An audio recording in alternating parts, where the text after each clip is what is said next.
This is Chapter 4, An Easy Way to Become a Good Conversationalist, of Part 2 of the book, 6 Ways to Make People Like You. Some time ago, I attended a bridge party. I don't play bridge, and there was a woman there who didn't play bridge either. She had discovered that I had once been Lowell Thomas' manager before he went on the radio, and that I had traveled in Europe a great deal while helping him prepare the illustrated travel talks he was then delivering. So she said, "Oh, Mr. Carnegie, I do want you to tell me about all the wonderful places you have visited and the sights you have seen."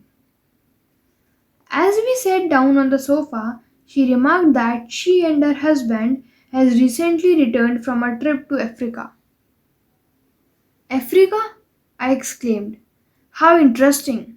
I have always wanted to see Africa, but I never got there except for a 24-hour stay once in Algiers.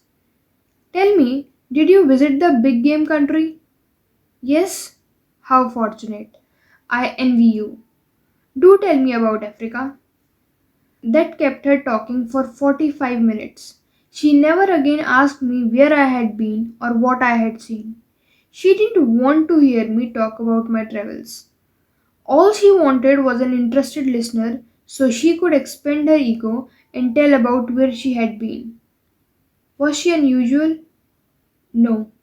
Many people are like that. For example, I met a distinguished botanist at a dinner party given by a New York book publisher.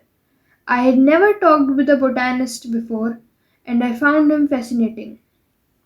I literally sat on the edge of my chair and listened while he spoke of exotic plants and experiments in developing new forms of plant life and indoor gardens, and even told me astonishing facts about the humble potato. I had a small indoor garden of my own, and he was good enough to tell me how to solve some of my problems. As I said, we were at dinner party. There must have been a dozen other guests, but I violated all the canon of courtesy, ignored everyone else, and talked for hours to the botanist. Midnight came, I said good night to everyone, and departed. The botanist then returned to our host and paid me several flattering compliments. I was most stimulating, I was this and I was that. And he ended by saying I was a most interesting conversationalist. An interesting conversationalist? Why? I had said hardly anything at all. I couldn't have said anything if I had wanted to without changing the subject, for I didn't know any more about botany that I knew about the anatomy of a penguin. But I had done this. I had listened intently. I had listened because I was genuinely interested, and he felt it. Naturally, that pleased him. That kind of listening is one of the highest compliment we can pay anyone. Few human beings, wrote Jack Woodford in Strangers in Love, few human beings are proof against the amplified flattery of rapt attention. I went even further than giving him rapt attention. I was hearty in my approbation and lavish in my praise. I told him that I had been immensely entertained and instructed, and I had. I told him I wished I had his knowledge, and I did. I told him I should love to wander the fields with him, and I have. I told him I must see him again, and I did. And so I had him thinking of me as a good conversationalist, when, in reality, I had been merely a good listener and had encouraged him to talk. What is the secret, the mystery, of a successful business interview? Well, according to former Harvard President Charles W. Light, there is no mystery about successful business intercourse. Exclusive attention to the person who is speaking to you is very important. Nothing else is so flattering as that. Eliot himself was past master of the art of listening. Henry James, one of America's first great novelists, recalled Dr. Eliot's listening was not mere silence, but a form of activity. Sitting very erect on the end of his spine with hands joined in his lap, making no movements except that he revolved his thumbs around each other, faster or slower. He faced his interlocutor and seemed to be hearing with his eyes as well as his ears. He listened with his mind and attentively considered what you had to say while you said it. At the end of an interview, the person who had talked to him felt that he had had his say. Self evident, isn't it? You don't have to study for 4 years in Harvard to discover that. Yet I know, and you know, department store owners who will rent expensive space, buy their goods economically, dress their windows appealingly, spend thousands of dollars in advertising, and then hire clerks who haven't the sense to be good listeners, clerks who interrupt customers, contradict them, irritate them, and all but drive them from the store. A department store in Chicago almost lost a regular customer who spent several $1,000s each year in that store because a sales clerk wouldn't listen. Mrs. Henrietta Douglas, who took our course in Chicago, had purchased a coat at a special sale. After she had brought it home, she noticed that there was a tear in the lining. She came back the next day and asked the sales clerk to exchange it. The clerk refused even to listen to her complaint. "You bought this at a special sale," she said. She pointed to a sign on the wall. "Read that," she exclaimed. "All sales are final. Once you bought it, you have to keep it. Sew up the lining yourself." "But this was damaged merchandise," Mrs. Douglas complained. "Makes no difference," the clerk interrupted. "Final's final." Mrs. Douglas was about to walk out indignantly, swearing never to return to that store ever, when she was greeted by the department manager, who knew her from her many years of patronage. Mrs. Douglas told her what had happened. The manager listened attentively to the whole story, examined the coat, and then said, "Special sales are final, so we can dispose of merchandise at the end of the season. But this no return policy does not apply to damaged goods. We will certainly repair or replace the lining, or if you prefer, give you your money back." What a difference in treatment! If that manager had not come along and listened to the customer, a long term patron of that store could have been lost forever. Listening is just as important in one's home life as in the world of business. Millie Esposito of Croton on Hudson, New York, made it her business to listen carefully when one of her children wanted to speak with her. One evening she was sitting in the kitchen with her son, Robert, and after a brief discussion of something that was on his mind, Robert said, "Mom, I know that you love me very much." Mrs. Esposito was touched and said, "Of course I love you very much. Did you doubt it?" Robert responded, "No, but I really know you love me because whenever I want to talk to you about something, you stop whatever you are doing and listen to me." The chronic kicker, even the most violent critic, will frequently soften and be subdued in the presence of a patient, sympathetic listener. A listener who will be silent while the irate fault finder dilates like a king cobra and spews the poison out of his system. To illustrate, the New York Telephone Company discovered a few years ago that it had to deal with one of the most vicious customers who ever cursed a customer service representative. And he did curse.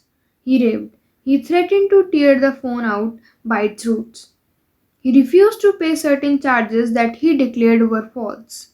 He wrote letters to newspapers. He filed innumerable complaints with the Public Service Commission, and he started several suits against the telephone company. At last, one of the company's most skillful troubleshooters was sent to interview this stormy petrel. This troubleshooter listened and let the cantankerous customer enjoy himself pouring out his tirade. The telephone representative listened and said yes and sympathized with his grievance. He raved on and I listened for nearly 3 hours. The troubleshooter said as he related his experience before one of the author's classes. Then I went back and listened some more.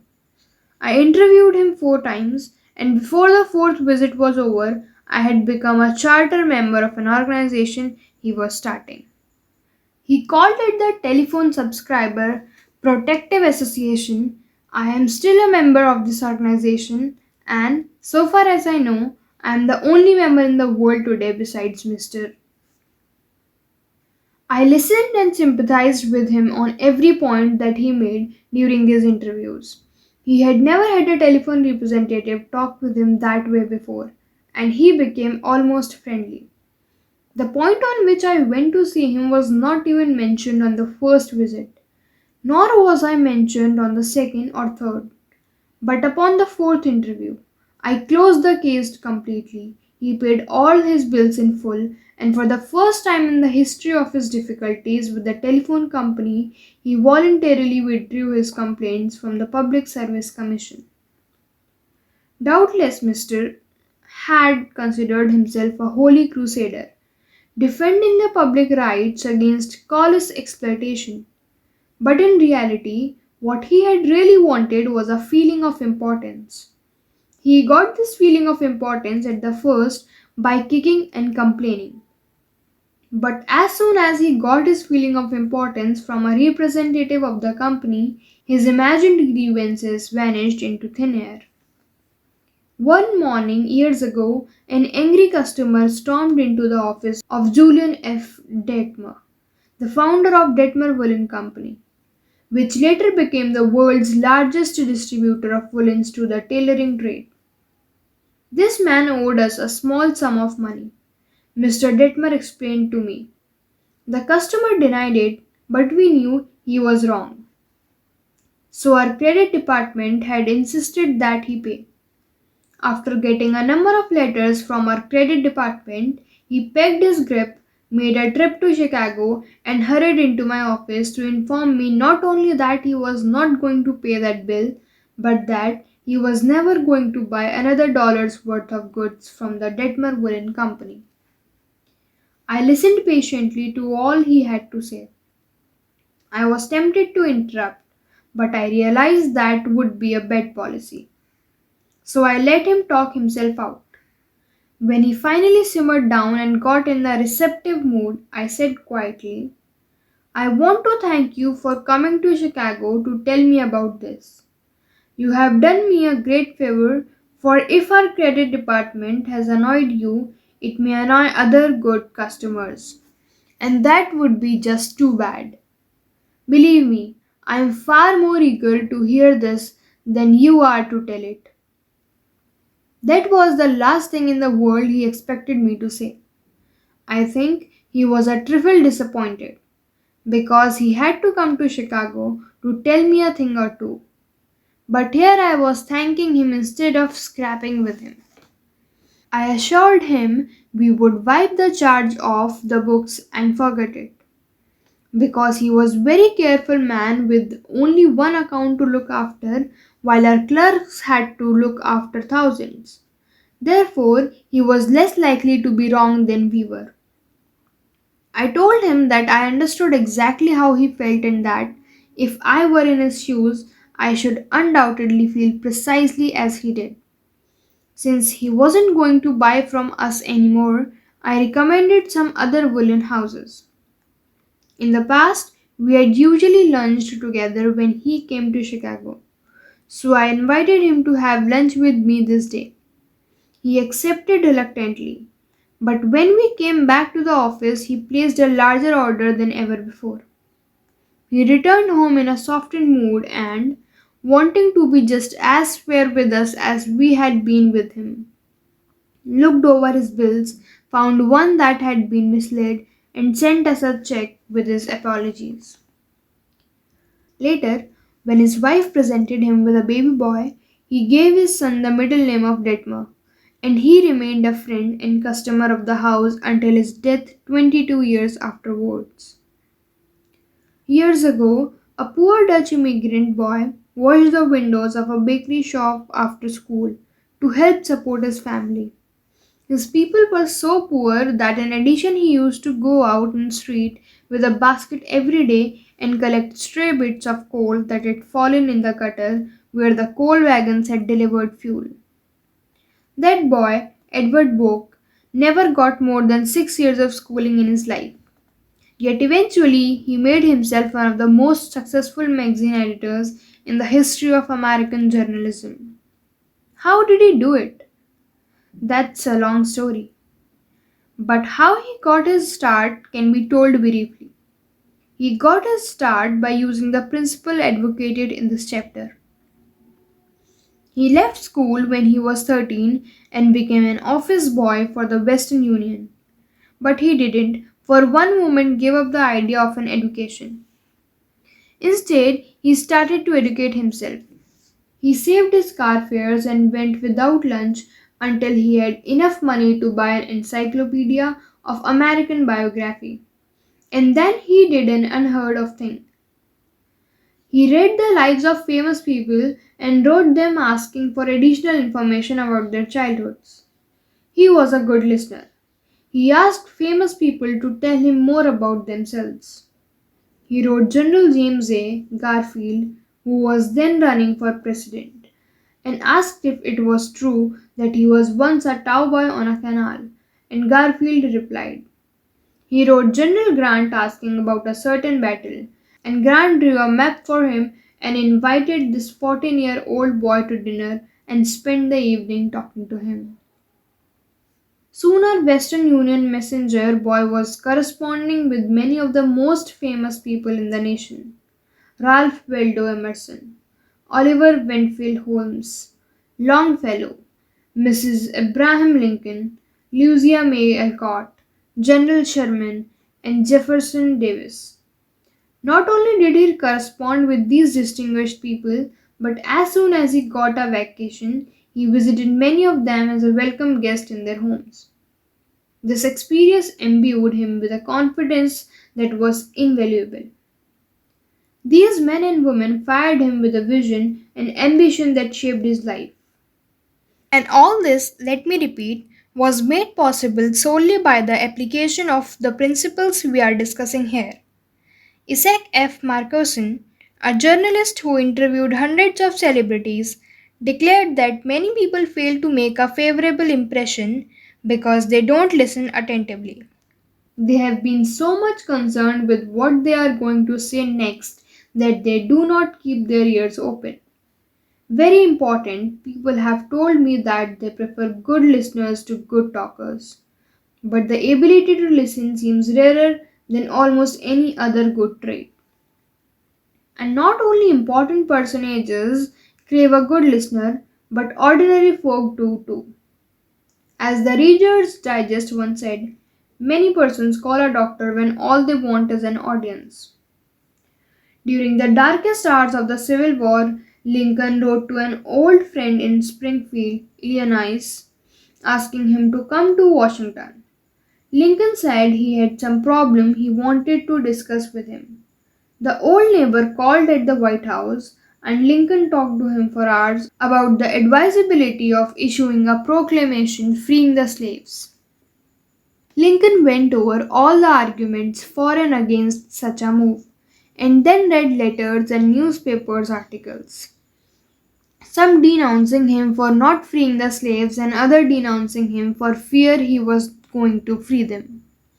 After talking for hours, Lincoln shook his hands with his old neighbor, said good night, and sent him back to Illinois without even asking for his opinion.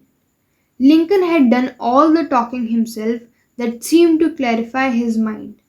He seemed to feel easier after that talk, the old friend said. Lincoln hadn't wanted advice. He wanted merely a friend, sympathetic listener to whom he could unburden himself. That's what we all want when we are in trouble. That is frequently all the irritated customer wants, and the dissatisfied employee or the hurt friend. One of the great listeners of the modern times was Sigmund Freud. A man who met Freud described his manner of listening. It struck me so forcibly that I shall never forget him. He had qualities which I had never seen in any other man. Never had I seen such concentrated attention. There was none of that piercing, soul penetrating gaze business. His eyes were mild and genial. His voice was low and kind. His gestures were few. But the attention he gave me, his appreciation of what I said, even when I said it badly, was extraordinary. You have no idea what it meant to be listened to like that. If you want to know how to make people shun you and laugh at you behind your back and even despise you, here is a recipe. Never listen to anyone for long. Talk insistently about yourself. If you have an idea while the other person is talking, don't wait for him or her to finish. Bust right in and interrupt in the middle of a sentence. Do you know people like that? I do, unfortunately. And the astonishing part of it is that some of them are prominent. Bores, that is all they are. Bores intoxicated with their own egos, drunk with a sense of their own importance. People who talk only of themselves, think only of themselves, and those people who think only of themselves. Dr. Nicholas Murray Butler, longtime president of the Columbia University, said, are hopeless uneducated. They are not educated, said Dr. Butler, no matter how instructed they may be. So, if you aspire to be a good conversationalist, be an attentive listener. To be interesting, be interested. Ask questions that other persons will enjoy answering. Encourage them to talk about themselves and their accomplishments. Remember that the people you are talking to are 100 times more interested in themselves and their wants and problems than they are in you and your problems. A person's toothache means more to that person than a famine in China which kills 1 million people. A boil on one's neck interests one more than 40 earthquakes in Africa. Think of that the next time you start a conversation. This is the end of chapter 4, and the principle we are taking away from this chapter is be a good listener. Encourage others to talk about themselves.